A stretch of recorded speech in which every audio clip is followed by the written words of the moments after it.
MVP.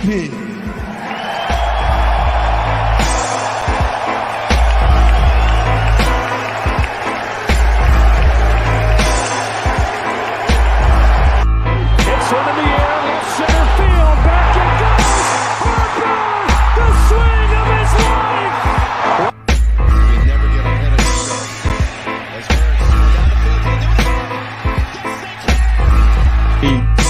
I know Randy's do every day. It's always been that way for me.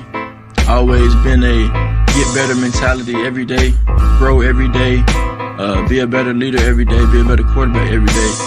And when that wrench do, I don't plan on missing no payments. So.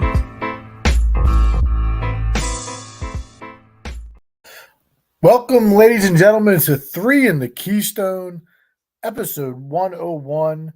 Adam Seltzer alongside Chris Guest. Chris, looks like it's been a busy night for you. Still got your work clothes on. I do. It's been a crazy day, crazy night, but I'm here. So let's get it popping. Yeah, let's start with this, Chris. I mean, last week we celebrated episode 100. It was 100 straight weeks of podcasting, and tonight was probably the first night that there were some question marks about whether this podcast was going to happen tonight. Hey, I was actually thinking about when we can't do our great athletes with the numbers anymore. Yeah, but we can start off with the 101 Dalmatians. Yeah, that was where I was going to go. You got to go to the Dalmatians. Yep. 101, unless you want to go B101. You can always go to radio station. Oh, no, that's a good one too. But the Dalmatians that takes precedent. They're the legends. Sure. You a big Spot guy? Spot's your guy? A big what? Spot isn't Spot the youngest Dalmatian, like the cute I'm one? not a big Dalmatian fan. You're a Cruella DeVille guy? Big Cruella guy. The movie, the actual dogs, not a fan of none of them. Yeah. I mean, listen, I want to tell the story about, we talked about why the podcast was in jeopardy. Al will be on in a little bit. He's having some issues putting the kids to bed. You guys are going through the teething stage. But I want to go through this just because me and you are newer parents and like, you just don't have the answers, right? So this is a story about my dog, and we've been dog parents for the longest time. So Megan and I are out walking the dogs tonight.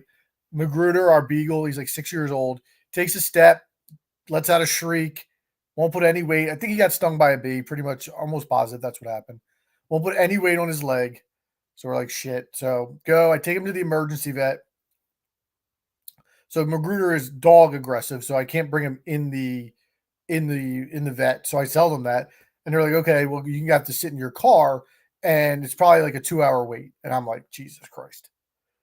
I'm going to sit in my car for 2 hours. So then my wife found, luckily, an urgent care vet that had a 7:30 appointment. I drive him down to King of Prussia, about to go in. I take him out of the car, and he's walking fine, right? No issues.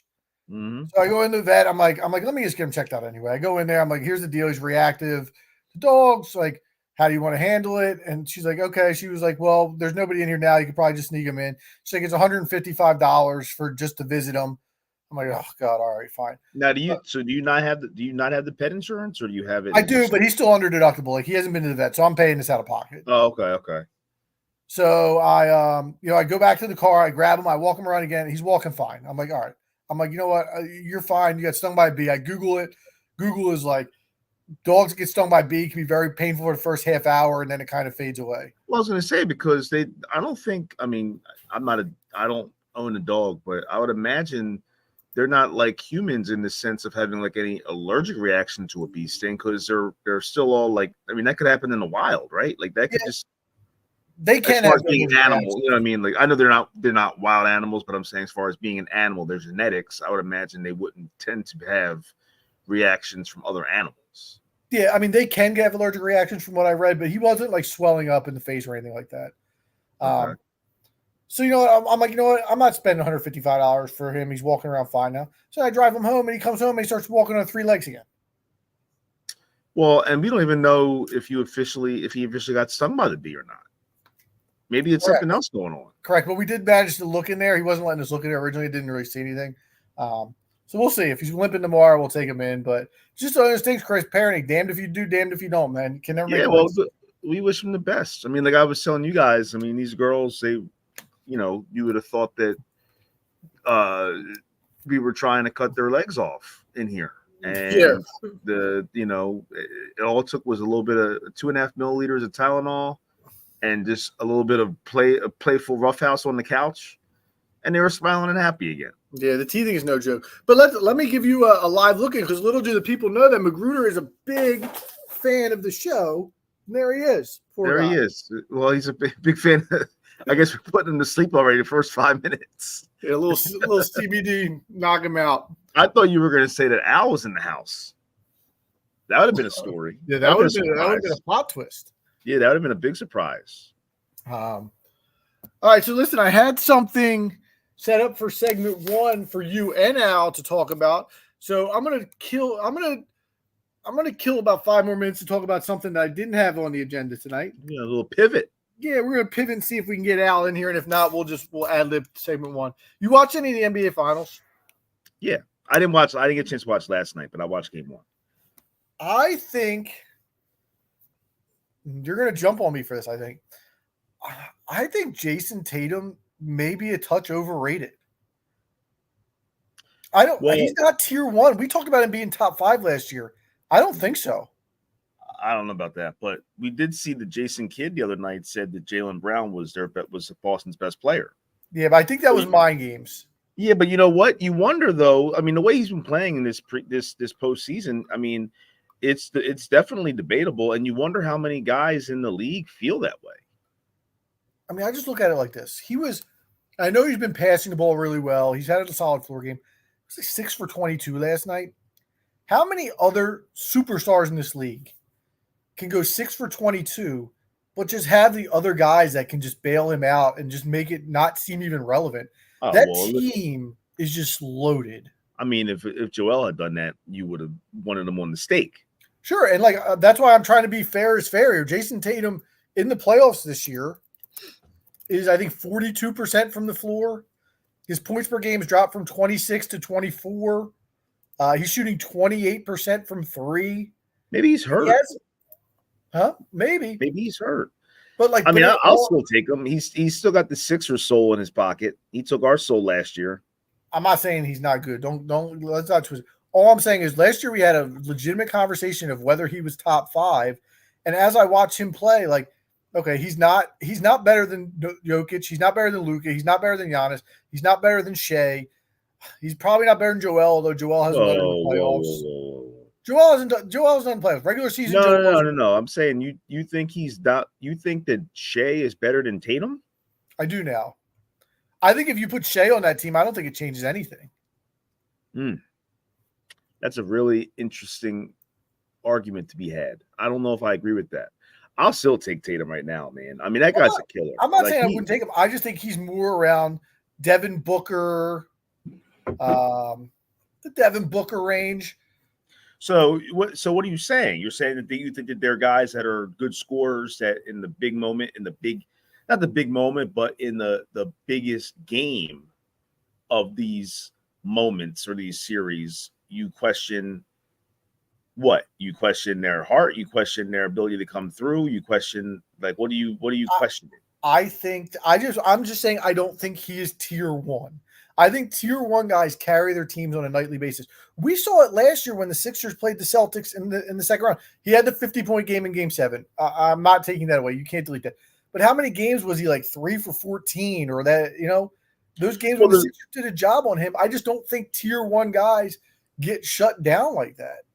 I think also too. I just him and Jalen are very similar in a lot of ways, almost to the point of redundancy. But I think, Porzingis is the reason that they're going to win this ring. Well, and the guards, man, White and Howard, they came through defensively, especially last night. The Drew and Derek White. They always make big shots too. They could be. Those are guys that, and really all of Boston, Horford, Tatum, all these guys. They could be. We've seen it firsthand against us. They could be 2 for 10 in the game, and in the fourth quarter, they go 4 for 5, three 3-pointers, and call it a night and get a win. That's just what those guys do. They know how to win games. And let's not oversimplify it, but at the end of the day, the Celtics starting 5, all 5 guys can shoot, all 5 guys can score, all 5 guys can play defense, all 5 guys can dribble and put the ball down the floor and get to the rim. and they got 3 guys on the bench who do enough to get it done. And not like teams don't have 5 guys with no on defense. Who can you? Or I'm sorry, when they're Boston's on offense, who are you gonna be like? Oh, we'll put our worst defender on that guy and we'll be fine. Well, There's all five guys ain't going to get paid. That's for sure. Right. So they're going to lose some guys. But I'm saying right now, like there's no guy on Boston you could say we'll sag off that guy and let him do his thing because they're all good. And on defense, there's nobody you can be like we're going to pick on that guy. They don't have those guys. And they'll be more than happy to say thanks for the memories and the job well done and let one of those guys walk with a ring. But I mean, Brown's under contract long term. They've re-signed Holiday. It'll be, I think, White's up after next year, and then I was surprised by Drew getting re-signed. Me too. Porzingis they signed, so Porzingis is locked up. Derek White's not going to be able to be. It'll probably be White next year, but they still have him for next year, so it's not going to be an issue. Yeah, I think that he's a guy that they're going to end up with. I mean, and they could have some guys maybe step up. Maybe Jaden Springer. Maybe he steps up, becomes a guy. Guess. Remember when you were like, well, Jaden Springer steps up in the playoffs and locks a guy up. We're going to be like. We'll never, like Kanye said, I guess we'll never know. All right. Last NBA thought before we get to segment 1. Any thoughts on Dan Hurley turning the Lakers down today? No, I thought it was interesting. I never thought he was a shoo-in to take that job. I thought that it was going to be 50-50, ended up being 50-50. We know from the result of this weekend that he was 50-50. Anybody that has a job that's a dream job on their lap is going to just take the job. And he needed a whole weekend plus a day to come to the realization that, you know what, I can't leave here. So family purposes, money purposes, whatever it is. I guess it's not money because he got paid more at the Lakers than UConn. So the money wasn't the thing for him. It's just a lot. And as much as I love the guy, being on a team with LeBron it takes a lot.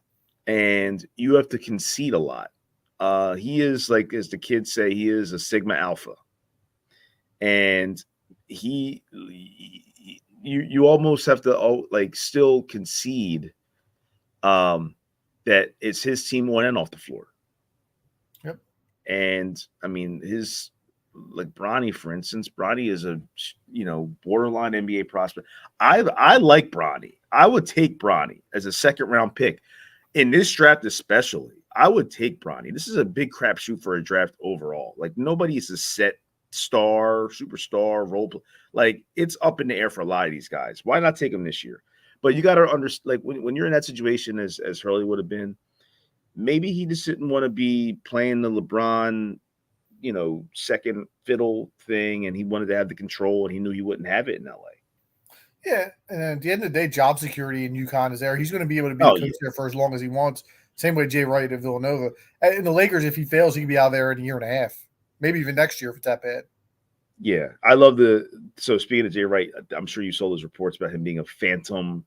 I think the word was a ghost candidate for the Lakers job. Yeah. So one of the posts on the article I read said, this guy said, yeah, my pool keeper is a ghost candidate to take my wife, and now I'm living in the pool house, and he's living in my bedroom with my wife. But like, could you imagine if Jay Wright took the UConn job? If Hurley went to the Lakers, that would have been interesting. That would have been very interesting. I'd have been here for that.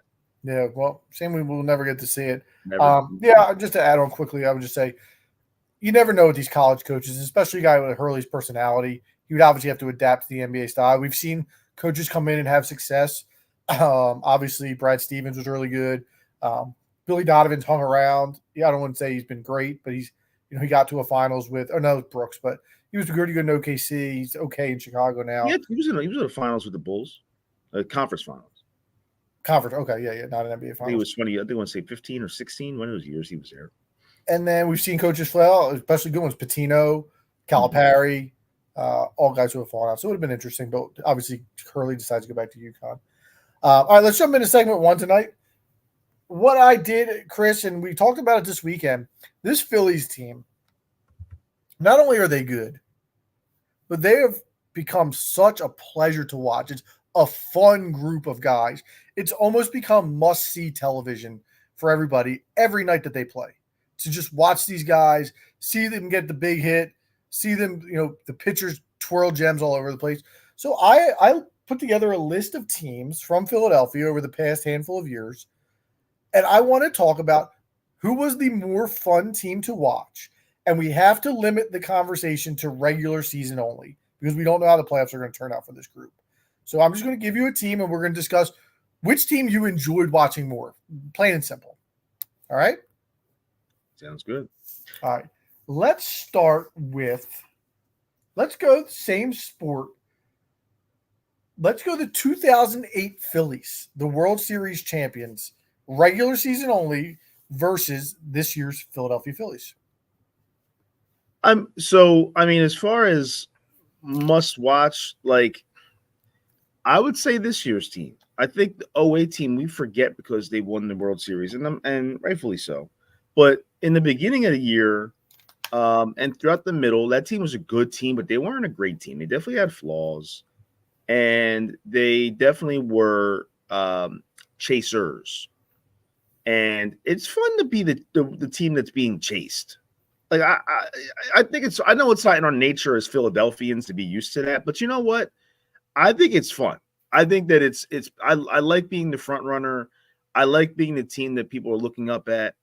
And this team is, they're average. They're what are they? I think the most runs or second most runs in the league, something like that right now. I'm going to take this team. I'm on board with you. I agree. And I remember specifically in 2008, I was at the Bayou Bar and Grill with our boy Matt Lutz for one of those Maniac Sport and Social football meetings. And it was September, early September. And the Phillies lost an afternoon game to the Marlins. And I said to Matt, it's just not our year. And then they went on a run to win like 15 out of 18 or something like that at the end of the year to get in. And obviously we know what happened after that. But I don't think that team was regular season-wise as exciting as this group. So I'm with you. I'm going 20. Yeah. Now that run was must watch. That was an awesome run at the end of the year and being able to do what we did at the end there. But as far as from the start of the year to the very end, like a body of work, I'll definitely take this team. All right. Let me keep it in the same genre. The 2007 Phillies. Same thing. Okay. I disagree. Literally the same thing because I disagree.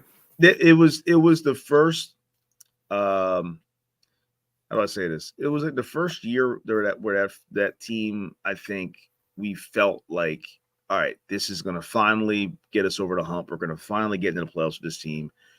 And they got there, and the way that they got there in terms of, that epic comeback, chasing down the Mets. And that was awesome. And that was an unforgettable moment, unforgettable span of 2.5 weeks at the end.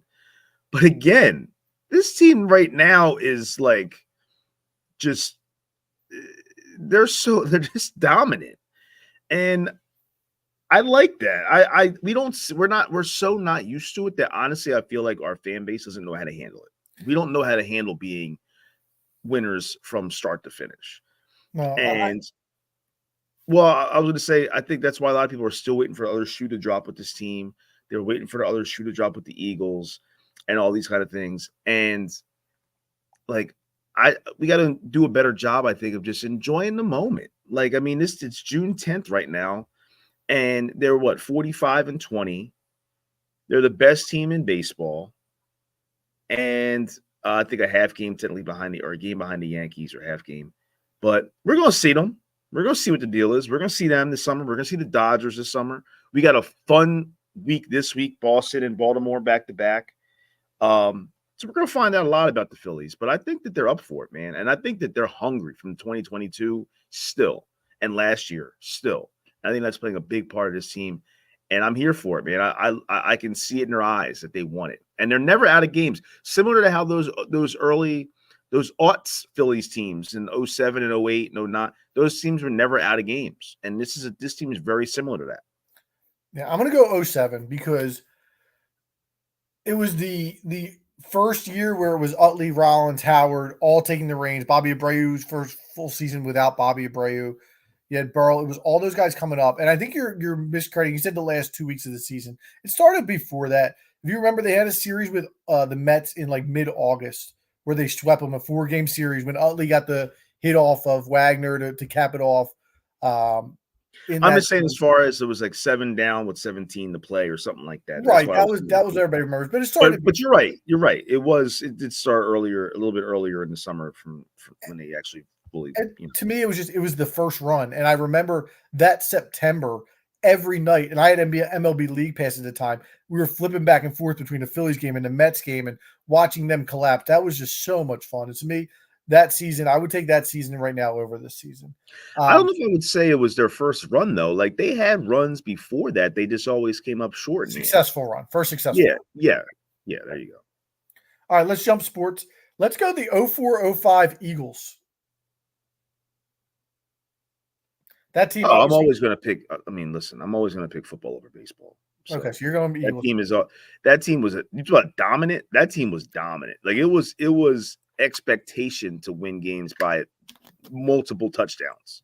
That team with T.O. in his prime, McNabb in his prime, like those guys were just on a different playing level than everybody else that year. Until unfortunately they played New England in the Super Bowl, but that team was awesome. I'm on board. I'm taking that Eagles team as well. The T.O. McNabb dynamic. The first year, Donovan really had a true weapon to use at the wide receiver position. 13-3 they finished that year, and the last 2 games they didn't play anybody. Point differential, there was 386 to 260, and again, I think the last 2 games where they were like minus 45, so it could have been a lot better than that if they would have played everybody. Second best defense in the NFL, just a truly dominant. And that team, that was when that team was ready to peak. 3 straight NFC Championship losses. That was a team on a mission. They were fun to watch. I'm with you there. We had those runs where they came up short at the end in those NFC Championship games before that year, and to get over that hump finally that year with that team, with that group. And remember too, but you can't count that. You can't count that in this discussion. No playoffs. Okay. No playoff discussion. You're just saying regular season, right? Regular season only. Okay. All right, let's play the other half, the 17-18 Eagles. You still taking the Birds? Yeah, absolutely. Okay, obviously that team is the year that Wentz gets hurt at the end of the year. He has his MVP season, 13-3. They actually outscored opponents 457 to 295. That team was unbelievable. Like underratedly great. Like not that, like that. I hate when people say like, "Oh, that was a flash in the pan." That team deserved to win that ring. I mean, that was a really good team. They won a Super Bowl with Nick Foles. I mean, that tells you how good everybody else was. Yeah, they were truly dominant. I kind of fell out of football a little bit for some reason at that point for the Eagles. I'm going to take this Phillies team, but I'm not going to argue with you. Like, I understand the dynamic of playing 16 games versus, 162 and how exciting that is. And, I know I'm probably wrong saying I'm taking the Phillies here, but I'll take the Phillies. Yeah, I mean, some of your football takes, I thought you maybe would say you still fall away from football. I don't know. I think fantasy football has killed some of my Eagles fandom because I root for my fantasy players more than I do the Eagles. And I think that's kind of that's a violation that you let happen. Yeah, no doubt. I'm not saying I'm in the right for it. I'm just that's a self-inflicted. That's unfortunate. I mean, but I will say this: you're right. That is not an uncommon thing to happen with people with that play fantasy football, especially heavy fantasy football. That does tend to just be an inherent thing that ends up happening because, like, as much as the Eagles, you want to win. When you win in fantasy, that helps the household. Yeah, no doubt. And listen, I would say, like, I root for the Eagles. I just the best way for me to describe it is like my Monday morning is not affected by whether the Eagles win or lose. And there's a lot of people that's not necessarily the case. I've grown a lot with that because when I was younger and before I was married and have the kids now, like I would take those losses hard.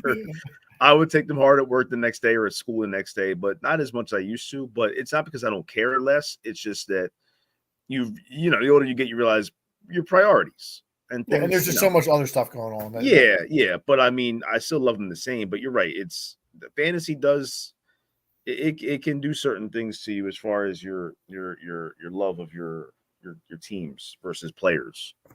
All right, I got 4 more teams for you, so we'll go through them kind of quickly here. 2000-2001 Sixers. Oh. Regular season only. Sixers, man. I'm going Phillies. I'm going Phillies. Like, again, it's hard to remember exactly a lot of that regular season, but to me, like NBA. I remember like it was yesterday. But 10 in a row we started off with. Yeah, 10-0. I remember, but NBA basketball then was in the 70s. I don't know if those games were actually like great games, Some exciting during games. the 70s. They were more than that, but it wasn't what it is now. Right. But we had one of the best players on the planet. Like I said, we started off 10 in a row. Iverson's the leading scorer. He's the MVP of the All-Star game. They had the seat. Like, that was a fun year, dude. That was the That was a hardest. fun year. This was the hardest one for me. The 01 Sixers. If you include the playoffs, it's obvious it's the Sixers. I just don't know if that regular season was as much must-see TV as we want to remember it as. Listen, I probably still have like some sort of internal damage from that Sixers 01 playoff run. I mean, why though? But like that run, Game it hurt the way it ended. But they had no shot against the Lakers. They had no shot. No, but we knew that. I know that's what I mean. That's why it didn't hurt as much. It was right. Fantastic. We were hoping to land a haymaker or 2 or 3. And we got one in. We landed one. We got one in. We shook them a little bit, but then they collected themselves at the bell, so to speak, to use a boxing analogy. But and plus we were in high school, and like high school was like that. I'm taking that Sixers team, man. Okay. Yeah. Let's stay with the Sixers. Let's go to the 2016-17 Sixers. So they finished the year 52-30. It's the first year they make the playoffs out of the process. Ben Simmons' rookie year, where you have all the potential in the world and him actually showing that he could potentially be a all-star, all-pro type player. They win 16 in a row before heading to the playoffs. Yeah, that year. Oh, so forgotten. Like people don't even remember that. And Embiid wasn't even played; he was hurt. He wasn't even right. No, that was also my first year season ticket holder with the Sixers, and so like I got that I'm thinking about. And as passionate as we are about the Sixers, I remember that game. I know we're talking about regular season, but the first playoff game that year against, I believe it was the Heat. Yep. It was a Saturday afternoon and like a 5:30 game. That place was off the chain. I mean, it was lit. We could not wait to get that game started and finally be in the postseason with that group especially. And that was, I mean, we thought we had that season that told us we thought we had 2 superstar players. And they played exceptionally well. I mean, we thought that was going to be the start of it. So that was a great point about the end of that season. I definitely would take the Sixers there too. I'm taking the Sixers there as well. And I think the point that you didn't make actually is we had gone through those years of struggle. And this was the season that was bringing us out of it. And the excitement was building and building and building. And you saw Joel, and then we got Ben. And you even had that season, like the question mark of Markelle Fultz. He comes back at the end of the season and what he's going to be at that point in time. And we brought, all those things came into play. Dario, Dario wasn't going to come over, and he played and did really well, and just all those things like made a perfect storm. And then we just, again, we ran into those freaking rats. We weren't ready at the end of the day. We talk about the playoffs being a man's league now all the time. That team wasn't ready. They weren't ready to. Yeah, no. They remind me of the OKC team this year. Like they were a fun team. They had up and coming stars on that team. They had just been from the doldrums of the league, and they have a lot of potential still, but they just weren't ready to win yet. And I think that's how the Thunder is this year. I think that they could be a great team for the next several years, just like the Sixers were and have been. But unfortunately, I mean, I hope it's not the same thing for them as far as years later still not being able to get past the second round. But I see a lot of similarities there. Sixers just had too many swings and misses between Okafor, Fultz, Simmons turned out to be the trade of Jimmy Butler, signing Al Horford, all that stuff. Too many. Yeah, and I know we're not making this a Sixers discussion, but I want to just say, like, there's a lot of people that always say like the Sixers just always find a way to make the wrong decision. And I disagree with that. The Sixers did what everybody else would have done in those times. Everybody would have picked Ben Simmons. Everybody would have picked Markelle Fultz. Everybody would have picked. Now, you could say the Okafor thing was a little bit, maybe not as much, but still, I'd say the majority, after we just watched what he did at Duke, would have loved to have Okafor as a guy that we could play, that we could win with alongside Joel. All these decisions, most of them, most people, if not all of us, would have done the same thing in the time. There's one guy. I as a fan, yes, there's one guy who was not going to draft Markelle Fultz, and that was Danny Ainge, and he knew, and that's why he traded down to draft Jason Tatum. Yeah, I would have loved to see if we put him on the spot and he kept that first pick, if he would have picked Tatum. I find it hard to believe he wouldn't have picked Markelle if he had the first pick still, just because he might have loved Tatum enough to be willing to trade that pick and trade down. But if he couldn't do it, imagine if Fultz was who we thought he would have been and they didn't pick him. Yeah, he was the consensus number one pick that whole season. Yeah, we were all on board. We can't sit here and say that we wanted something else. We all thought Fultz was what Tyrese Maxey is going to be. Correct, and Fultz and even in a bigger body. Yeah, Fultz it was a Markelle Fultz sweepstakes that year. Like, he was the guy, and your man is a free agent, I believe. He is. He had a bad year. You want to bring him back? He had a bad year. All right, two more teams for you. This one we've talked about a few times already, but I had to put it in there because it was the best team of that era. The 2011 Phillies, they won 102 games. The four aces, Cliff Lee, Roy Oswalt, Cole Hamels, Roy Halladay. Where are you putting that team? Over this team, or better or worse to watch? Fun rating, not – Yeah, I was going to say, this seems more fun because – it's still kind of fresh. That 11 team, I mean, as great as it was that they were winning and winning the way they were winning, and the pitching staff we had, which is very comparable with this group to that group. But that team was on their, sixth, seventh, some of them eighth year together, some of those guys. Right. We knew what we had, and we knew all we needed to know about those guys, and they put it together in a fantastic season. This group we have now is dominant, but it's not – they're still relatively fresh. Like, there's guys on this team. I mean, Harper is now quietly in his, sixth year with the Phillies?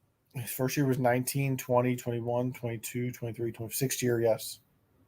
So he's not as fresh as it feels like, but guys like Schwarber, guys like, the Marshes of the world, the kids, Stott, Bohm, my boy Edmundo, who's working his way into being a core piece. I don't know about core piece, but he's been good. I'm a big Edmundo guy. Yeah, me too. Me too. I just don't know if he could hold it up over the 6. I was going to say, I don't know if I want to have him play too much more than he is, but there's a benefit to that. It's like if they had a 6-man award for baseball, like a bench utility man award, he'd be the guy right now. It's similar. He's better. But I don't know if you remember before they got Marsh 2 years ago when Matt Vierling was playing a ton and he was having some success, and it was just a matter of time before he ran out of steam because he just wasn't that type of guy. I think Sosa's better than Vierling, but similar. Well, I'll tell you, Vierling's having a good year this year. He is. For the Tigers. But he wasn't ready at that point. Playing pretty good. He might be back here, Vierling. You never know. Yeah, no, Detroit's competing a little bit. I would take the current team, and plus, I think this current team could be even better than the 11 team. I think they could win more than 102 games. So I have one note here, and it rings true with exactly what you said. That team was get me to the playoffs. We knew they were good. We had been through 2007, 2008, 07, 08, 09, 10. 4 times we had gotten to the playoffs already. The regular season was just kind of I don't want to say a lull. They were just dominant, and it was what's going to happen in the playoffs. That's how it felt. You said, we had seen the show so many times before. It just wasn't as exciting. So I'm going with this group as well. And that team was that core group was interesting because they had an opposite trajectory every 07, their season, compared to 08 and 9 and 10, 11, I feel like their seasons were going up. But every year that group after 08, the postseason performance went down. Right. Um, so after 09, they, the 08 you win, 09 you lose in the World Series, 10 you lose in the NLCS, 11 you lose in the first round, and then you go into the desert for, A decade. 11 years or so, right? And so we kind of knew, I think, at that time, like at least it caught me off guard a little bit that they won that many games, even with that pitching staff, because it was like, are we leaking oil with this team based on the postseasons that we had seen a few years in a row or not? And with this group, I know that they've gone from the World Series to now NLCS, but I see a hunger in this group that makes me so confident that they can get back to the World Series and pull it out this year. Yeah, it just feels like Bryce Harper is going to get this team a World Series, just a matter of when. And it certainly feels right now like this could be the year. Yeah, there's certain guys like even like in the NBA right now, Luka. Now he might not get it this year, but like he's too good to not. He's too good to get out of here without a ring. Yep. Giannis was the same way, and he got his ring now. Joel's the same way, and I don't know if he'll get one or not. We'll see. But there's some guys that are just too good to just go through a career, and you can't really see them not having won a World Series or a championship of some sort in their respective leagues. And I think that Bryce is one of those guys. Like I can't imagine him retiring without a ring, or at least a ring. I think so too. All right, I got one more for you. This might be the hardest one. But speaking of World Series, how about the 93 Phillies? And we were 8 years old. Yeah, no, but this was an anomaly though, because I'm going to take the 93 team. Me too. Because the reason why is that team had no business doing what they did. That team was a bunch of dopes. And I say that endearingly, that had, and they would be the first one to say the same thing. They had no, I mean, that team went from worst to, outhouse to the penthouse that year, from the year before. And not only did they go to the World Series, but I mean, throughout the season, I remember them, that was probably the first pro team, let alone Philly team that I remember that I was able to actually follow because, like you said, we were 8. And I was big on that team that year. I remember and plus I've seen Whatever It Takes Dude like 20 times. Right. But I remember those days, and it got to the point where like my mom, who was not a big sports person at all, would watch those guys on Sundays and different times like that with me because she thought they were entertaining. And they had characters, man. Like you talk about, like if they weren't after Major League, I would swear Major League was inspired by that team. Probably right. And here's the thing about the 93 team that when we talk again regular season, that just the test of time, they still hold up. Is there certain moments from that season that you can reference? And again, maybe it's because we watched the documentary so many times, but Mariano Duncan's grand slam against Lee Smith on Mother's Day, the 20-inning game against the Dodgers, the San Diego Padres doubleheader that ended at 5:30 in the morning because of the rain delay that they had. I can tell you a story. My dad gets up and plays golf early as could be. He's the first tee time off of Cobb's Creek. My dad tells a story that he got in the car that morning to drive to Cobb Creek, put on the radio and thought it was a replay. And it was actually the live part of that game when Mitch Williams got the game-winning hit. It was like 5:15 in the morning. And that in itself was a crazy thing. Right. The closer on your team got the game-winning hit, the walk-off hit. I remember when I think it was a Saturday morning, right? You said Jeff was going to it would have had to be Friday night and it was Saturday. And I always would wake up early because I was a nerd like that. And I'd wake up at like 5 to play Sega Genesis because I couldn't sleep. And I was just really excited to play it and excited for it to be the weekend and all that stuff. And I remember watching, we didn't have it, but I could still get it sometimes through Static, the Prism channel. And I believe it was Prism or it might have been Sports Channel. I forget at the time. But I thought it was a replay too. And so I started watching it to see what happened. Because again, this is pre-internet. This is pre being able to just get an update whenever you want it. So I wanted to see what happened. And then I realized, like, wait a minute. This is like now. And at 8 years old, you have no idea what's going on. Right. I was like, wait a minute. They're talking about, like, they said about the time. And I'm like, that's what time it is now. How are they still playing? So I've, very similar memory as your dad with that. But I mean, all those moments, and I remember the bad moments too. Like, I mean, that 15-14 game, which I believe was what, game 3 in the World Series. 3 or 4. I I think forget it's if it was 4. 3 or 4, but that was the game. That was like the equivalent to like game 5 against Atlanta for the Sixers. That was the game where you had it. That was 4 because that put us down 3-1, and then Schilling won game 5. Right. And we would have been going back 2-2. Anything could have happened. And then, the wheels kind of, I don't want to say the wheels fell off because we did win a game after that we probably didn't expect that was the Schilling through the 150 pitch shutout. Right. Which you'll never see again. No. You'll never see that again. Like they would have Manfred and his minions would be on the field before you let that happen again. Pitchers don't even throw 150 in a series if they get 2 starts. No.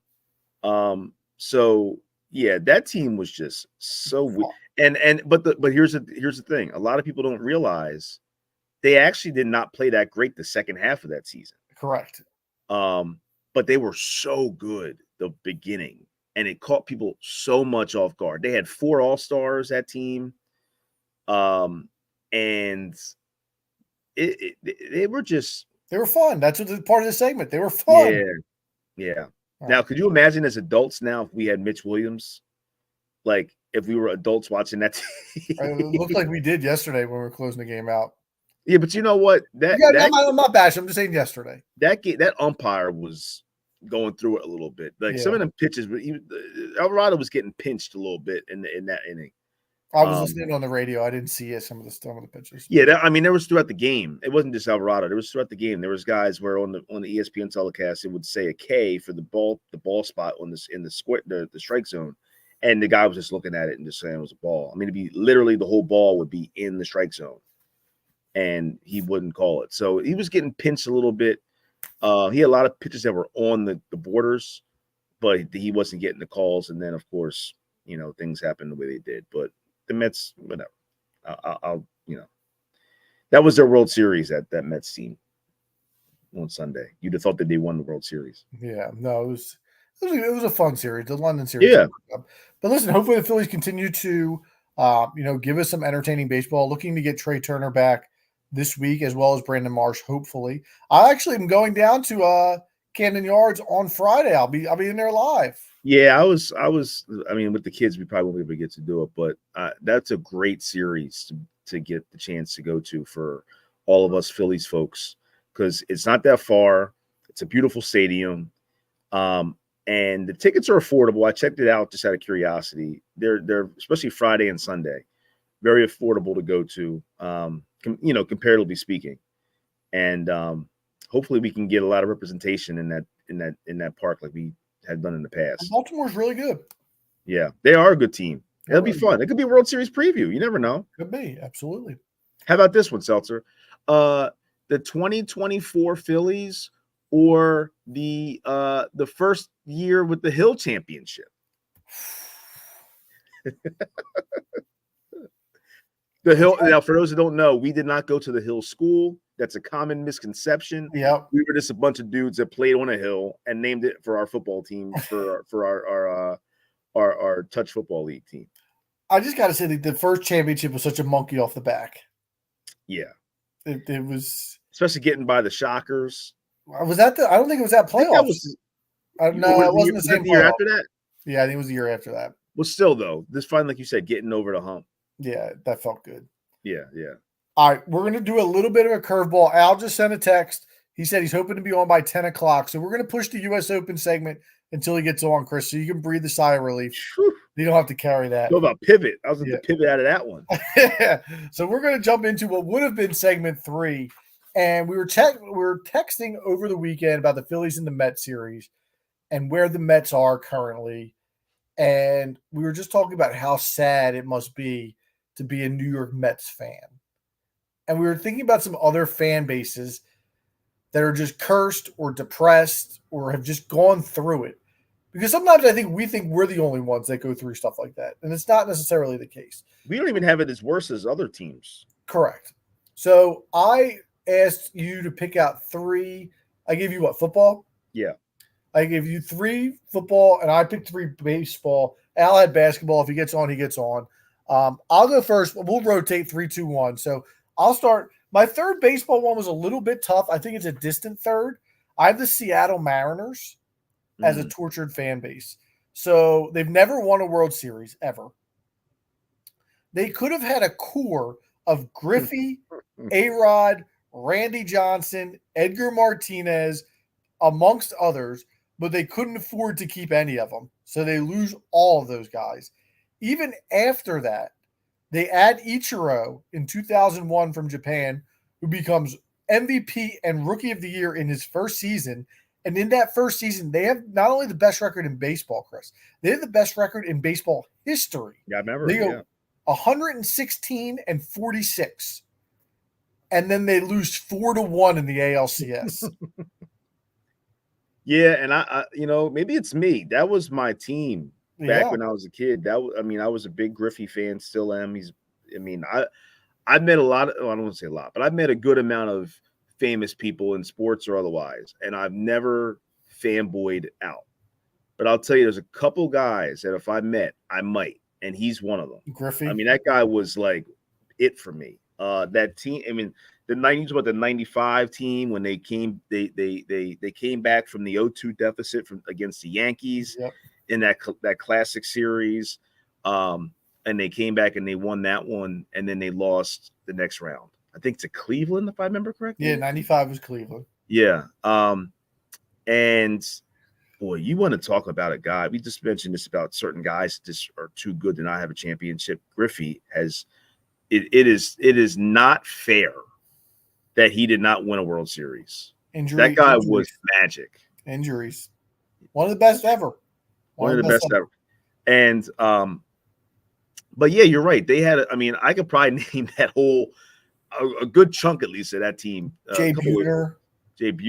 We had Dan Wilson was the catcher. We had different. They had some dudes, but you're right. And for all those reasons, imagine they still. A lot of those guys, A-Rod and Griffey specifically, if they could have kept them, they could have bridged into Ichiro. What about Randy Johnson too? Him too. Yeah, they could have definitely moved maybe Griffey to a DH spot, or maybe put him in left field or right field at Ichiro play center, or vice versa. Now, who knows if they would have had the money? I don't remember what kind of contract Ichiro got when he came over, but it was substantial. But he also got one of the most crazy posting fees. Yeah, but also one of those contracts where they deferred that so much money. He's still getting paid from the Mariners. He had it in his contract where he would get a couple bucks a year that he would pocket, and then the rest he'd send home to Japan over the span of 20 or 30, whatever many years it was. But imagine if those guys could have ended up playing together. It wasn't in the cards, but man, that's a good pick, man. That's a good one. Yeah, and just more recently, the last thing I have, in the last 17 years, from 2004 to 2019, they finished third place or worse in 15 of those 17 years. So they got a pretty good squad now, but we'll see what happens. But they were bad for a long time after that. And even their next big face, Julio Rodriguez, he's been okay, not great. He had a great year. Was it last year or 2 years ago? He's young though. He's coming. And yeah, I hope so. I hope he's not. I hope we didn't see the best of him like Dominic Brown or something like that. And they also had Felix Hernandez, obviously, was one of the best pitchers in the American League for a long time. Yeah. But go ahead, hit me with your number 3 for NFL. So I'm going to say one of your squads, the Chargers. Yep. I put this list together. Like I said, I had a lot going on today. We already talked about all that stuff earlier in the show, but not giving you a lot of stats and stuff like that, but just going off of just memory and stuff like that. The Chargers obviously went from the move from San Diego, which nobody cared about them there, which is why they moved to LA, and no one cares about them there. Yep. And they're still the redheaded stepchild of the market. They were playing in a soccer stadium and they still couldn't sell it out because the only reason they sold it out was because of the opposing team's fans. When they were playing at the before the new stadium got built in LA for the Rams and the Chargers. And they've had some guys over the years, but most notably they took they drafted Ryan Leaf over Peyton Manning, and well, they didn't have to. No. Drafted They Manning got first. Ryan Leaf. Right, they drafted Manning, but that was the back and forth that year was Manning or Leaf, and they got Ryan Leaf, and the rest is history with that one. So they just missed out on a classic, legendary player, and even when they had a legendary player in LaDainian Tomlinson, they made some runs, but they couldn't get over the hump. And I just feel I would just say for those players, because when you get drafted by a team like the Chargers, it's like no matter what they do, those fans, like there's going to be a handful of real ones. But other than that, the real fans that are in those groups for the Chargers, like they're sitting next to either bandwagoners or folks that are from the other market, from the other team across the field. So that's a tough thing to have to do year after year after year in different cities. Yep. And yeah, so I actually Googled because I had some memories of some of their playoff losses. I'll just touch on a couple. In 2004, Rivers, the ACL, right? Well, no, that was later. Nate Kading misses a 40-yard field goal in overtime. After they draft him in the second round, they lose to the Jets. You mentioned it, the AFC Championship. They have a great season. They go on a run, win the first 2 weeks. They beat the Colts and Peyton Manning in the divisional round, and Philip Rivers has to play the AFC Championship on a torn ACL, and they lose to the Patriots, the undefeated Patriots at the time, and they only lost 21-12. And then, of course, the one that we more recently, what was the lead they had on the Jaguars at halftime? 28-0, something like that? Yeah. And then they blow that game and they lose 31-30 to the Jags. On the road. Right. That was a home game. Yeah. I'm sorry, it was 27-0, and then they were up to 31-3 for the rest of the game. So that's a really good one. All right, for my number 2, a team that you mentioned briefly when we were talking about the Mariners, I have the Cleveland Guardians, then the Cleveland Indians at the time. First and foremost, they haven't won a World Series since 1948. They did not win a division title from 1955 to 1995. They went 40 years without a division title. Then they lock in this great offensive team, Kenny Lofton, Albert Bell, Manny Ramirez, Jim Thome, all in the same lineup. They lose the World Series. Right? They lose the World Series in 95, but they basically have it locked up in 97 against the Marlins, and Jose Mesa blows it in the 9th inning. They lose in extra innings. They've had some other good years since, from like 2016 to 2018. They finally get back to a World Series, and they lose to the team that's more cursed than them, the Chicago Cubs. That's the thing. In Game 7, they couldn't take down the Cubs in their own yard. With a 3-1 lead. With a 3-1 lead against the Chicago Cubs, they blow that. Just a team that seems to be snake-bitten at every single turn. And just, again, they've had good teams, but just cannot get over the hump. Yeah, I talked about this team on one of the episodes in the past when we were talking about, like, you know, underrated great teams. And that stretch from like 95 to 97, I think I spoke specifically about the 97 team. That team was, like you just said, that team was loaded. Yeah, I think that was when we did best teams to never win a championship. It's mind-boggling that they, with that team pitching and offense, they just, I can't believe that they never won anything. Yeah, they had 97, man. They really did against the Marlins, and then they blew it. They had the opportunity. So that team bought it, and that was a weird year if you remember. The Marlins randomly just bought dudes. Yeah, and then they sold them off. They had like Sheffield. Well, Sheffield was there for a little while. Bonilla, Sheffield. They had Pudge. Dalton. No. Did they have Pudge on that team? Pudge was the next team. The next team. That's right. The 03 team. Kevin Brown was on the 97 team. Yep. I think Al Leiter was there. They had good players. Moises Alou was there. Yeah, that was like, what the hell? All of a sudden, the Marlins got dudes. Yeah, and then they lost them. They had only been in the league for 4 years at the time. They debuted in 93. Right. And that hurt because we hadn't won one in, you know, a long time. And then they just get into the league and already win a World Series. Yeah. All right. Hit me with your number 2. I'm going to go with the Buffalo Bills. Buffalo Bills, obviously, we all know the story. 4 straight Super Bowl appearances from, what was that?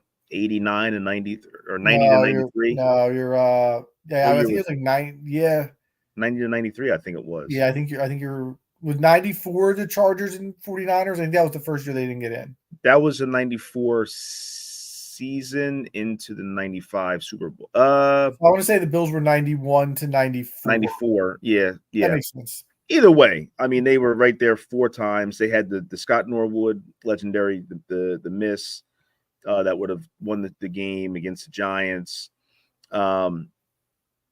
And they still haven't, I mean, they've still been kind of riding that as like a lovable loser tale. Then they get a quarterback that's one of the best in football. And it's almost like the Bills and the Sixers kind of roll parallel to me. They're very much like even to the colors, right? Even to the colors. They got the red, white, and blue. And Josh Allen is a Joel Embiid. We've talked about this before. And no, I hate that comparison, but go ahead. Between the injuries or just something always happening to hold them back, they too just can't get over the hump. And they too really can't get into that championship game. And so their fan base deserves it. Very similar to how we are, as passionate as the Eagles Nation is. Bills Mafia is right there.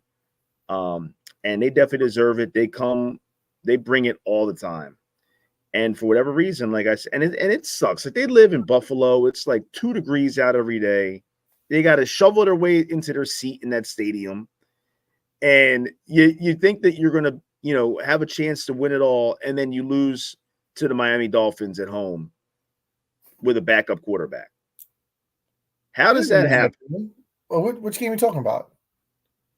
They almost lost to Davis Thompson. They didn't lose to Davis Thompson. I'm saying they almost did. They probably should have lost that game. Maybe they definitely did. They definitely did not take them. They took them for granted for sure. Yeah. And so then they got smacked by the Bengals in the next round. Correct. You're right. So I guess it felt like a loss to me because they were just for most of that game they were just playing like crap and just were like, what are they doing? Yeah. But yeah, they're kind of struck to me, I think. And then having that lead on Mahomes in 21 in the divisional round in Kansas City, and then have it with however many seconds it was, 12, 13, whatever it was, when those guys kind of dueled into that epic playoff game. Yeah, and just not being able to come out on top in that game. It's been tough for them. I got 3 more words for you didn't bring up. Music City Miracle. That too. Yep.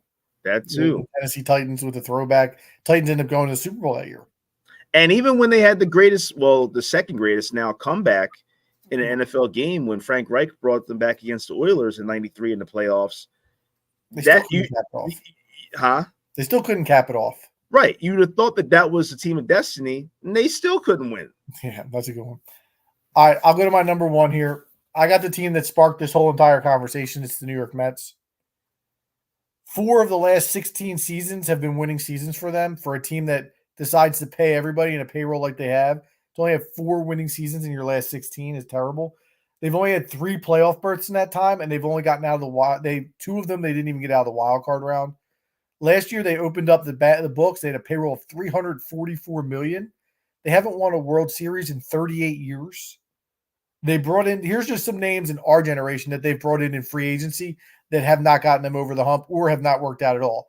Pedro Martinez, Carlos Beltran, Johan Santana, Justin Verlander, Jason Bay, Tom Glavine, Yoenis Cespedes, Curtis Granderson, Billy Wagner, Mike Piazza, Max Scherzer. Something always goes wrong with these guys. They had the big 3, DeGrom, Harvey, Syndergaard. Didn't work out for them. They had another big 3 in the early 90s. I don't even know if you remember. It was Pulsifer, Isringhausen, and I think it was Wilson. I don't remember the guy's first name. Didn't work out for them. Just they bring in managers. Bobby Valentine's been there. Willie Randolph has been there. They have the epic collapse against the Phillies we talked about earlier. Showalter's been there. They spend the money. They just can't get it right ever. Dude, you went Pulsifer and Jason Bay. I forgot all about those dudes, but you're right. Jason Isringhausen. Bay I said earlier, but Isringhausen. Yeah, that's what I'm saying. Yeah, but those guys, like, I completely. Jason Bay was a stud for a minute. I totally forgot that he sucked for the Mets. That's what I'm saying. I forgot he played for the Mets. Carlos Delgado. That's another one I forgot. Delgado. Yep. Yeah, I don't want to give them the satisfaction of being in this segment, But you're right. They've had a tough go of it. And it's going to get tough this year too, because they're going to lose Alonso in a few weeks. Yeah, probably. And they did get they- to the I World. really They think did they finally get to a World Series. They lose to the Royals. They lose to the well. Hey, let's Kansas City they're playing well right now. You never know, But they're a lovable loser franchise. They were, but listen, the Royals didn't they go to 2 straight World Series? Yeah, they did. They lost to the Giants. They had a nice little thing going. They did. But those small market teams, man, they lose it quick. I mean, and they do get lucky. And like if Buckner lets the ball go through his legs, if Buckner doesn't let the ball go through his legs, they haven't won a World Series since '69. But if ifs and buts were candy and nuts, it'd be Christmas. Right. Yeah, exactly. All right. So hit us with your number one cursed NFL franchise. So I'm going to go with the Browns. The Browns. I think that, I mean, you talked about the Guardians earlier. I think the Browns are even worse. Never having won a Super Bowl. And I'll just say this. The thing I think about the most with the Browns, aside from like the drive and all those kind of legendary moments that they were on the wrong end of in like the 80s and things like that, is they left Cleveland to go to Baltimore, and they won the Super Bowl as the Ravens in Baltimore. And then when they get the franchise back, they go back to how they were before they went to Baltimore and stunk again. And now they're stuck with a $200 million bag to a quarterback that's disgustingly overrated. And I've never liked Deshaun Watson as an NFL quarterback. I've always thought he was overrated. And I think now I think he's outright not good. I don't think he's good. And I think he's going to be the reason why this year they come up short. Because other than that, they've got a really solid squad this year. But they look at it, and again, look at the damage that they were able to do last year with Joe Flacco as quarterback. And then they watch Baker Mayfield, who they quit on, take a team that's not nearly as good as what Cleveland had outside the quarterback position in Tampa Bay and almost get to an NFC championship. Yeah. Yeah, they just again, Johnny Manziel just finds a way. Yep, Manziel. Yeah, he all those things. Now they do have one of the best players of all time in Jim Brown, one of the most legendary players. But that was all before the Super Bowl era, really. Like those guys, they got things done, but that was before the Super Bowl era. They haven't won a Super Bowl ever, and they're one of what, 5 teams left? In or 4 or 5 teams. I mean, you get the Lions, the Browns, the Chargers, Jacksonville, Jaguars, Cardinals. I think is the one. Falcons. Falcons. So there's a handful of teams left. Like, and y'all are the oldest one. Yep, absolutely. No, that's a good list. We're not going to get Al on tonight. He said his other kid just woke up and threw a fit. So we'll have to have him relay his NBA guys next week. So Chris, you're in the hot seat as we go to segment 3. You can't hide anymore. It ain't even a seat, bro. I'm gonna do my best to carry the segment here, but we have the U.S. Open this week coming up. I have Al's picks. He did text them over on the thread, so I'll mention them earlier. But Chris, before we get into the U.S. Open, I think we need to spend a couple minutes to just go over some of the stuff that Scotty Scheffler is actually doing on the golf course right now. He wins the Memorial this past weekend, a big event in Jack Nicklaus's place, Muirfield Village. It's his 5th win this year in 8 events. He has wins at the Arnold Palmer Invitational at Bay Hill, the Players Championship, the Masters, RBC Heritage at Harbortown, and the Memorial, all big-time events. Him and Tiger Woods are the only players in tour history to win the Players, the Masters, and the Memorial in the same season. In fact, it's only been done 5 times ever where guys have won it in their careers, those 3 tournaments. He also has a 6th place finish at Pebble Beach, 3rd at the Waste Management, 2nd at the Houston Open, 8th at the PGA Championship where he got arrested in the middle of the tournament, and a 2nd at the Charles Schwab. Stat-wise, he's the 2nd best driver on tour. He's the best ranked iron player on tour. He's the 14th ranked chipper on tour. He's got 8 straight tournaments where he's putted above average as well, which was kind of a bugaboo for him for a while. In majors since 2022, he's 1st in regards to total scoring, 1st in regards to stroke play or stroke gain total, which is overall ball striking, 1st in strokes gained approach, 1st in greens and regulation, 1st in rounds in the 60s, 1st in rounds in the top 5. He's the 3rd player in history to enter the U.S. Open with 5 wins already in the season. Tiger Woods hasn't even done that. That was Arnold Palmer twice in the 60s. So my question to you, and again, I know you're not a golf guru by any means, is it legit to say that this week it is Scotty Scheffler versus the field? That's a legitimate question. Oh yeah. Yeah, I mean everything you just said sums it up. I think that he's earned that respect. I mean, 2 things as far as being a casual golf fan. If you can go out there and perform the way that he did after getting arrested, put in jail, released, go back to the course, and still like be at the close to the top of the leaderboard. I mean, he was on the top of the leaderboard as far as the first few guys that are on the leading the pack. And then also we joked before about it, like, let's see how he does now that he's a father and he's got a baby at home. Mm-hmm. And he's playing even better from that. It's almost like it's given him another gear. He's been great. I hate to admit that, yeah, you're probably right. At this point, he's definitely on the best run since Tiger. Sure. I can't really say he's the best. I don't know, but it's hard to go against that he isn't the best golfer since Tiger, based on all of those things that you said. For me, he's got to put it together for a longer amount of time than what he has. It just seems like he went from a really good player on tour to like the best in like overnight. Like it feel, and I'm sure you might think otherwise because you follow it a lot more than I do, but it just seems like Scotty Scheffler went from a guy that was still behind Rahm, behind Koepka, behind Rory, behind Spieth, behind all these guys, and now all of a sudden he's just riding this wave that won't stop, and he's now past all those dudes. Yeah, no, it's a valid point by you, and it has happened really fast, and it does need some longevity to it. Some of those stats I did mention since 2022, he's been the best player in majors. So it's starting to get some sort of longevity. It's been 2 solid years now where he's definitely been the best golfer in the world. And, you mentioned Tiger, and when you look at it statistically, Tiger still, as far as like strokes gained, which is probably the only really way to measure different eras of golf, Tiger still has him beat in regards to peak, but Scotty's in that realm as far as what he's doing statistically compared to Tiger. And there has been no other player than those two in the last 25, 30 years that are even in that ballpark.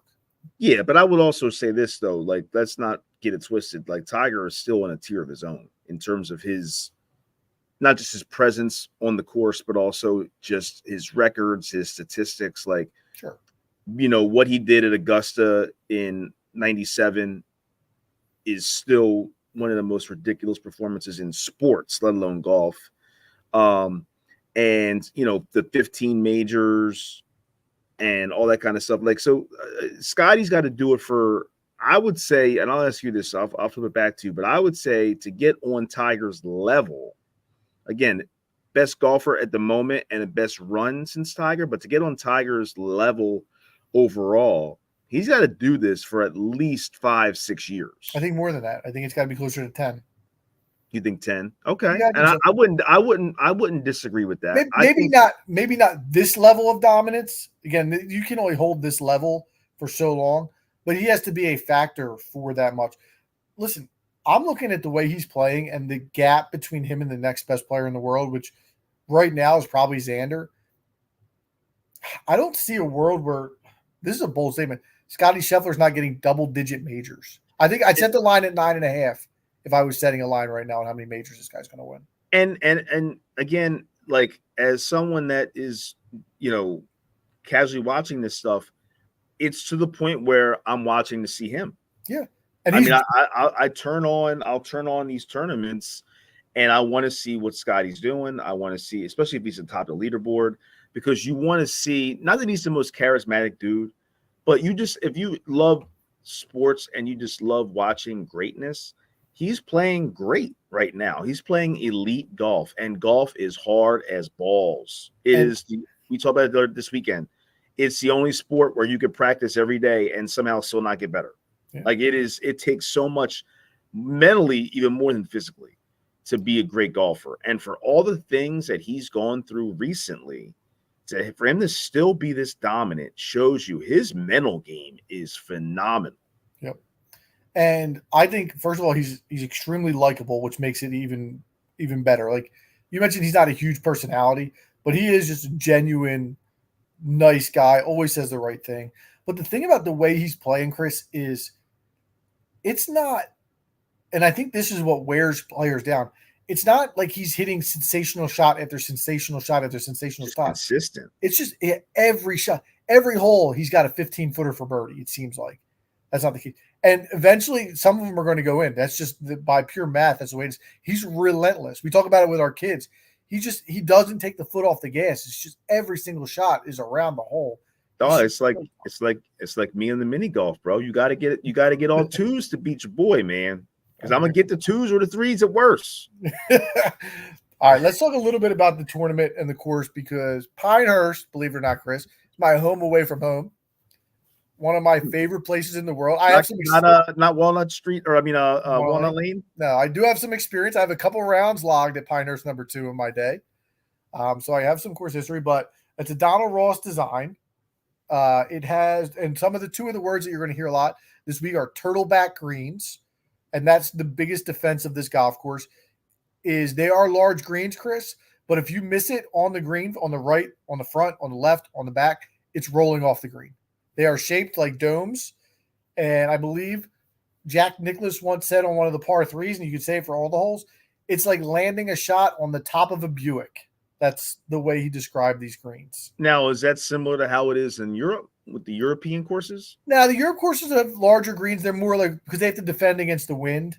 I mean, as far as like the hills and like being able to get, like stick it where you want it because of the layout. Yeah, but what I would say is in Europe, the greens, they do have the undulation and the large undulation, but they're large greens where to the point is you can hit it and miss your spot, but you're still going to be on the green. Here, if you don't hit the right spot of the green, it's rolling off. And with the weather being 90 degrees plus, it's going to be firm and it's going to be fast. And if your ball rolls off the green, you might roll 20 yards away. So it's going to be, you need to hit the center of the green, because if you hit the outskirts, it's not going to stay on. Now, the question for you is, could I get a 150 on Pinehurst? I mean, I haven't seen you play in a long time. I would probably say no. I mean, here's the thing. They're going to, if you're playing it from where they're playing it, you have no shot. You wouldn't finish a round. I was going to say, the next question is, would I finish 18 holes? So again, the difference is they're playing 7,600 yards. When I think the member tees are closer to 6,200, so it's not overly long. With that said, even 7,600 is long for the pros, but that place is going to be so firm and so fast. These balls are going to hit the fairway. It's going to look like they're landing it on the highway, because it's going to they're going to get so much roll out of there, and that's how they want it to play, because they have those sandy runoff areas. There's no rough on the golf course. It's all sand on the sides. There's little shrubs. It's really 50-50 if you hit it in there. If you get a good lie, it's not hard to get out, but you can get a lie where this thing is in a plant. And it'll be interesting to see what happens when these guys get a little wayward off the tee. But to me, the biggest keys are going to be this, Chris. Can you hit your irons the precise number that you need to hit them so they hold the green? And B, when you miss, because you're going to miss some, how is your chipping relative to the other people on tour? And can you save par when you miss the greens? Those are the two things to me that are going to stand out the most on this golf course. Yeah, I mean, I think that I know I'm jumping the gun here, but I think that Sky's got a chance to win this tournament still. Yeah, for sure. I feel like his momentum, and he's just the way he's striking the ball, the way he's putting, the way, like, it doesn't seem like there's a flaw really in his game right now. I feel like he's just kind of feeling good about all of it. And it sounds like from what you're saying with Pinehurst, the way it plays and the way it's playing right now, he's going to need every bit of it. But again, dude's mental game is sharp, man. I don't know who his yoga instructor is, or if he's reading books or what he's doing, but that's so crucial in golf, and he's right on point right now with that. Let me give you an example. I mentioned Scotty versus the field. I want to say it was 2 years ago. John Rahm was playing really good golf at the time, and he was playing the Mexico Open. Mm. And the second best player in the field was Tony Finau, and it was a bunch of nobodies outside of that. And John Rahm in Vegas was 3-1.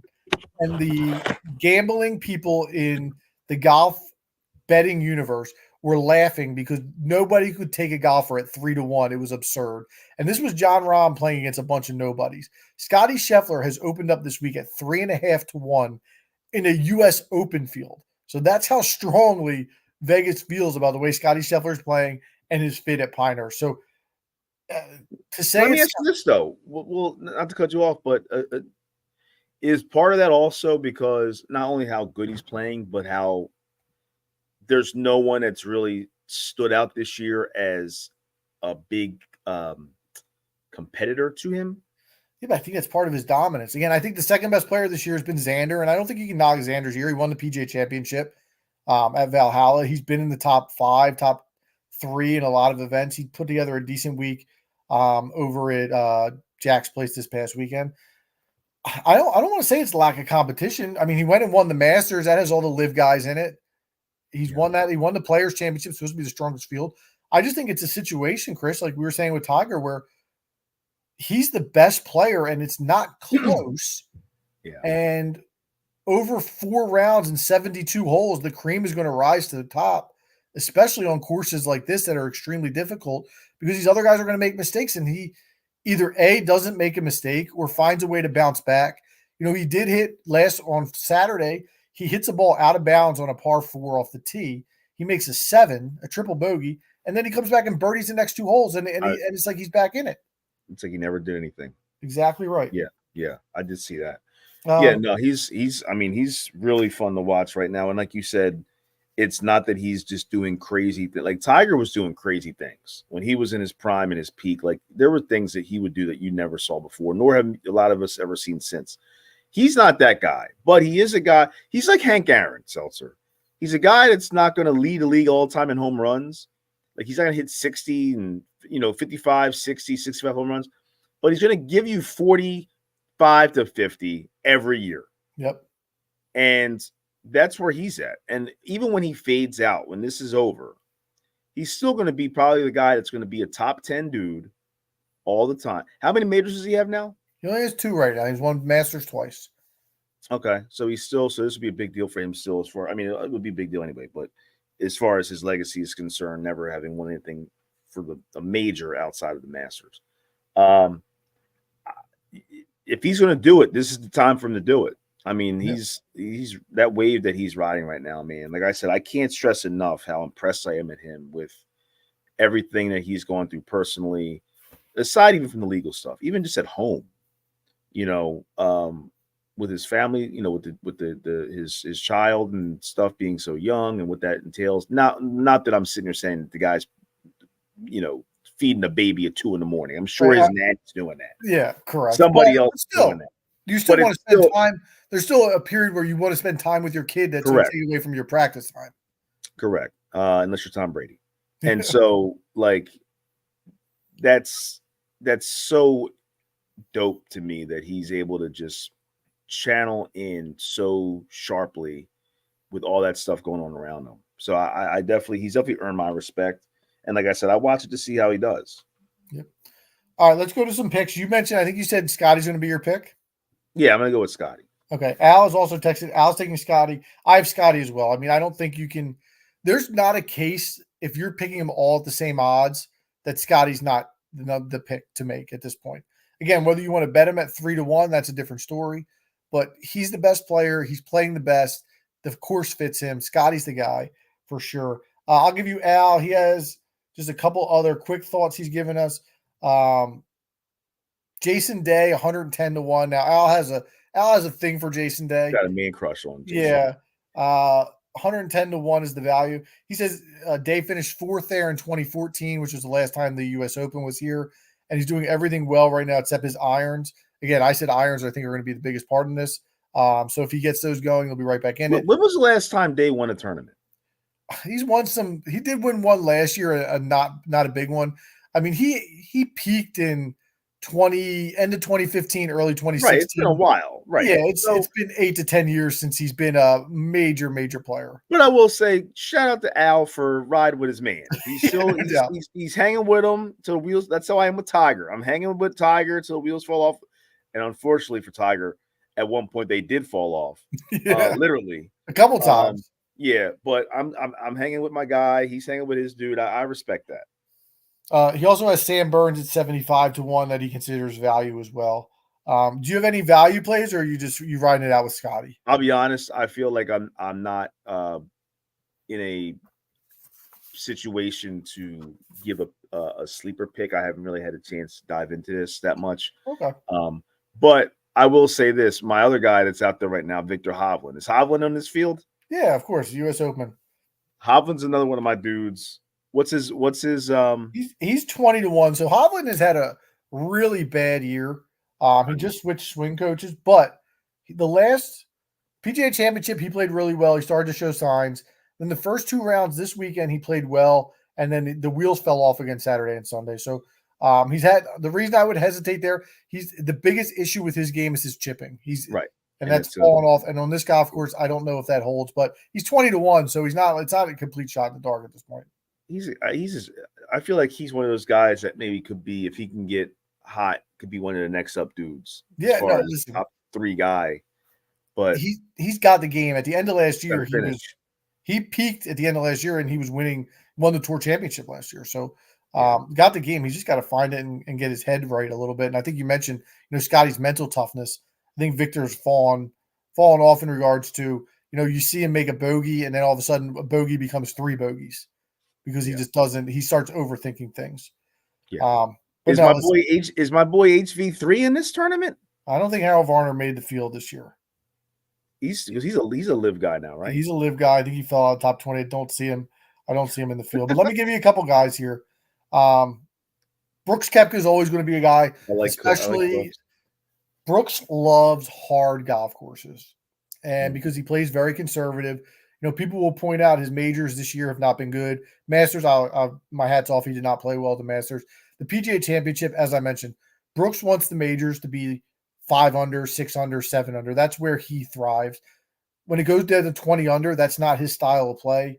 He's not a guy who makes 8, 9 birdies in a round. He's a guy who, when it's really, really difficult, he makes 14 pars, 3 birdies, and a bogey, and he'll shoot 2 under, 2 under, 2 under, 2 under, and he's in the mix. So I'll keep an eye on Brooks. Listen, the guy that has really struggled this year is John Rahm, but he's 28 to 1, which is a high number.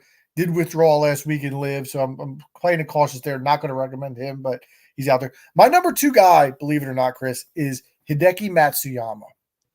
Okay. Guy who's had some good U.S. Open history.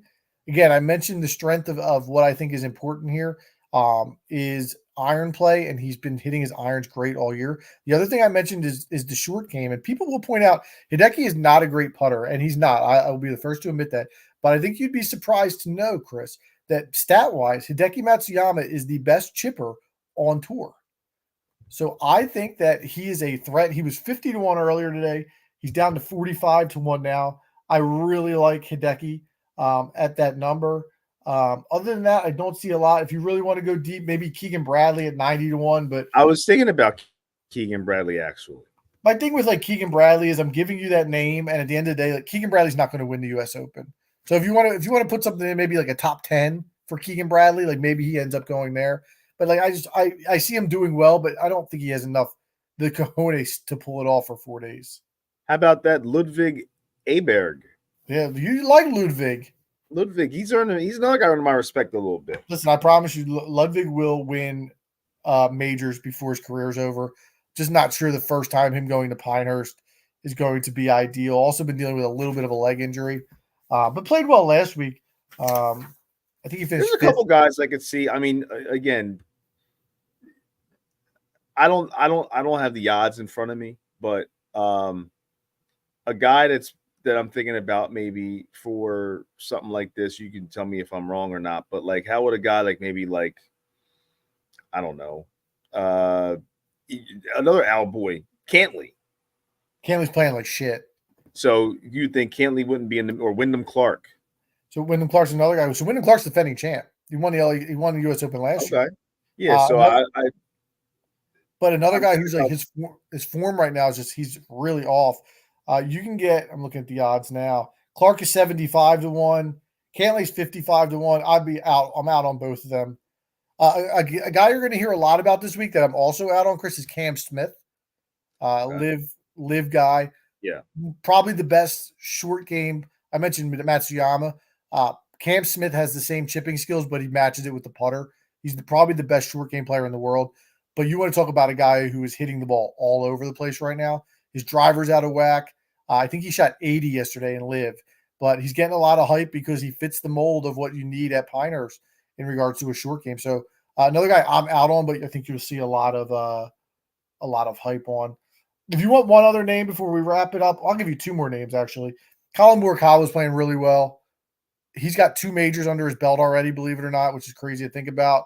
But I'm not going to be. He did it 14-1. I'm not going to be in because I thought he could grinded it out really hard last week, and I worry about having to do that 2 weeks in a row. And I think again, I mentioned top 10s. Tommy Fleetwood is another guy who always seems to play well in the U.S. Opens. Fleetwood's on my list here. So I did just pull up the actual field, and there's a lot of PGA golfers or WWE jobbers candidates At the bottom on this list. Well, this is alphabetical, but I'm just going like a guy like Chris Pete Fish or JT Poston. How about Santiago de la Fuente? Yeah, the amateur. He might be in the LFO. Max or the LWO. Gracerman. I'm sorry, the LWO. Max Gracerman. How about let me see. Well, we know the now. Is there Dude, real quick, you know who has just fallen off the map? Who used to be your boy? He's now at 1,000-1 to win this event. The same odds as Omar Morales, Brian Kim, Grant Forrest. These are all guys I've never heard of. That Francesco Molinari. Seltzer, you're in my mind, dude. I was literally going to ask you where's he been at, dude. Because I was just thinking about when he had that battle with Tiger at the Masters, right? Yes, yeah. And I haven't heard from him since. He won the British Open the year before that. Yeah, that Tiger round in the 19 Masters kind of ended him. It's crazy, I haven't heard of his name at all. It's crazy to think about. Like, we talk about Molinari's run, and it still seems so fresh, but that was like 2018, that was almost 6 years ago. Well, but I mean, the big picture wasn't that long ago. And plus, COVID kind of makes it even feel closer because those years don't count. I think if you look him up, I think he'd be sneaky older than you thought. Probably. I'm looking. How about that? Molinari. What was he? He's 41. How about a great golf name, Seamus Power? The Irishman. I don't have much Seamus Power notes for you today. I see the bull lefty still in this one. Yeah, lefty. He's trying to complete the career Grand Slam, man. Yeah. It's a funny story, and we can wrap on this. So, I'm not sure if you know the famous Payne Stewart putt at the U.S. Open 1999. Yeah. So that was at Pinehurst. Okay. And he makes that putt, and he beats Phil. Phil was in second place. It ended up being in second. That putt knocked him out of the playoff. And that was before Phil had his first child. And obviously, the U.S. Open always closes on Father's Day. And Payne goes up to Phil and gives him a hug, like on the green, and he says, "You're going to be a father." Like, that's amazing. And so last year, I was playing in my club championship, second flight, not the first flight. And obviously, Megan was pregnant at the time, and I lost on the 16th hole. This guy, Steve Pack, really nice guy, although he should have been in a championship flight. Another story. I might be the self-proclaimed champion. Story for another day. I said, afterwards, I said, "Man, you really blew your shot. You could have been like, you're going to be a father." That's what you should have done when you gave me a hug. So Phil's had some success here, but we'll see. I think there's not a lot left in Phil's tank. Well, I will say, all this golf talk, we're going to have our first annual 3 in the Keystone, scratch that 3 in the golf course. I love that. So I think I've thought about this hard. I think me and you take on Al and my dad. That's fine. I think that should be the team, and we'll figure out the strokes later. That sucks for you, but that's fine. Nah, we're gonna take it home, dude. Well, I'll tell you what. I started so the last couple weekends I've had a couple minutes. I went to the range, got some work in. Maybe now that school's about to be done tomorrow for me, maybe this week or this weekend you join me out there to give me some tips because I really wish I could. I think I figured one thing out, but like I said to you the other day, you figure out one thing and then you lose the thing you figured out last time. Yep. So we'll see how it goes. But my short stuff's been pretty good, like the wedge game and stuff. But long distance for me is still the Achilles heel. Its beauty is it's not a long golf course, so we might be all right. I might be using a lot of like three. I guess would be what three wood. Whatever you need, whatever we'll Three figure out. woods and five and 6 irons. We'll take it offline and we'll work on it. Yeah. All right. That'll be fun. I'm looking forward to it. All right. Al's gonna be disappointed he missed the U.S. Open talk, but listen, I appreciate you hanging tough with the golf chatter. You held your own. Yeah, I mean, I could do a little bit, but you guys are. I mean, I leave this all to you guys. You guys are way more about this. I'm very much more of a casual with the with the golf games, but you guys do a great job with it.